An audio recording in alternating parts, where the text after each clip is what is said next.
আজ মৌমিতাদি বাংলার মানুষ আবার নতুন গান বাজানোর স্বপ্ন দেখছে। অভিষেক কি টিভি চোর?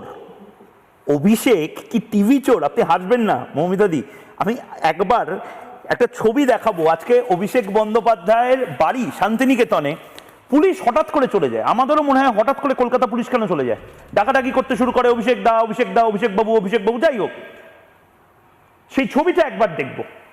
সেই ছবিটা দেখুন, অভিষেক বন্দ্যোপাধ্যায়ের বাড়িতে পুলিশ, প্রায় 8 ঘন্টা পুলিশের অনেকগুলো অফিসার, তারা ডাকাডাকি করতে শুরু করে, কেউ খোলে না, এবং তারপর মোটামুটি 8 ঘন্টা পরে অভিষেকের বাড়িতে পুলিশ ঢুকে পড়েন। এবং তারপর বেরিয়ে আসার সময় যে ছবি আমরা দেখতে পাই, একটা টিভি নিয়ে বেরিয়ে আসে পুলিশ। অভিষেক বন্দ্যোপাধ্যায় মানে এখনো রাজা ভাবতেন নিজেকে, নিজে থেকে টিভিটা পর্যন্ত থানায় গিয়ে দিয়ে আসেননি।